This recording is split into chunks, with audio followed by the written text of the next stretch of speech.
Hello viewers, আশা করি আপনারা সবাই ভালো আছেন। আমি এই মুহূর্তে ছিলাম গ্রামরাঙ্গীরচর সাইটে ছিলাম। এটা হচ্ছে আপনার আদি বুড়িগঙ্গা নদী যেটাকে বলি আমরা। এবং আমি এই সাইটটাতে আসছিলাম।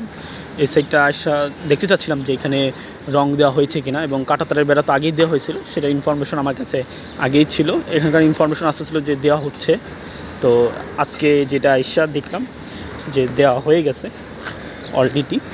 তো সেটাই মূলত দেখতে আসছি, বলতে পারেন যে কনফার্ম হওয়ার জন্য এখানে আসা। তো সেটাই মূলত আপনাদেরকে দেখাতে যাচ্ছিলাম আমি। তো কাঁটাতারে বেড়া দেওয়া হয়েছে, সেটা তো আগেই দেখছেন আপনারা। এবং সেইটা পুরো কাঁটাতারে বেড়া দেওয়া হয়েছে, এবং ওই পারেও যে সীমানা পিলার দেওয়া হয়েছে।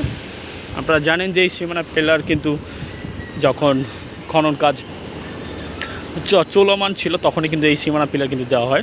10 ফিট অন্তর 5 ফিট গভীরতায় এই সীমানা পিলারটা কিন্তু স্থাপন করা হয় ঢাকা দক্ষিণ সিটি কর্পোরেশনের পক্ষ থেকে। যদি এই সীমানা পিলার নিয়ে অনেক প্রশ্ন অভিযোগ আমাদের কাছে আছে, কারণ আমরা যারা নদীকে দেখেছি বা আমাদের যারা সিনিয়র মুরব্বী যারা ছিল, আমাদেরকে বিভিন্ন ইতিহাস আমাদেরকে তারা জানিয়েছে। সেই ইতিহাসে কিন্তু এখানে নদী বিশাল বড় ছিল। সেদিকে আপনারা চাইলেই একটু গবেষণা করেই বের করতে পারেন কতটুকু ছিল না ছিল। মূলত এখানে আসার একাধিক কারণ রয়েছে যে দেওয়া হয়েছে কিনা রং। তো সেটা হচ্ছে দেওয়া হয়েছে, এবং আপনারা অনেকেই জানতে চান যে ম্যাটাডোর কোম্পানির এই পাশে একটু ভাঙা হয়েছে কিনা। তো ভাই, এটা ভাঙা এখনও হয়নি, যখনই হবে ইনফরমেশন আসবে। আর যেহেতু খনন কাজ বন্ধ রয়েছে, তো তারাও সেই সুযোগটা পেয়েছে এবং কাজ কিন্তু চলমান রয়েছে। এখানে মূলত আপনার প্লাস্টিক যে কাঁচামালগুলো রয়েছে সেগুলো ব্যবহার করে বা কাঁচামালগুলো রিপ্রোডাকশন করে, এরকম টাইপের কোনো কাজ চলে এখানে আর কি। বড় বড় মেশিন কিন্তু এই চলে, এখন ওই গাল চলতেছে। সেটা আপনার চাইলে লাইটগুলো দেখে বুঝতে পারেন হয়তো বাইরের থেকে।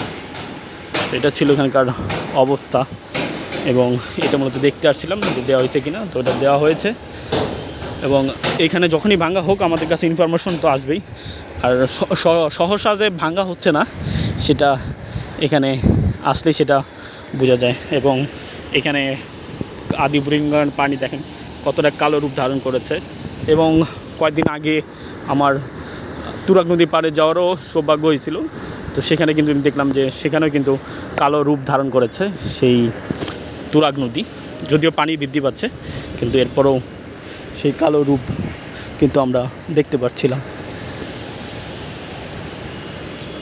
আর এখানে শুধুমাত্র মশার উৎপাদন হয়, এটা ছাড়া সহসা আর কিছু হয় কি না সেটা নিয়ে প্রশ্ন রয়েছে। এবং সিটি কর্পোরেশনের লোকজন কিন্তু এখানে তারা কোনো ধরনের মশক যে প্রতিষেধক বা ওষুধ দেওয়া হয় সেগুলো কিন্তু প্রয়োগ করা হয় না এই আদি বুড়িগঙ্গা নদীতে। এবং এটা ছিল এখানকার অবস্থা। তো সবাই ভালো থাকবেন, সুস্থ থাকবেন। এখানকার এই ভিডিওর উদ্দেশ্য ছিল যে এখানে যে রং দেওয়া হয়েছে কিনা সেটা কনফার্ম হওয়ার জন্য আসছিলাম।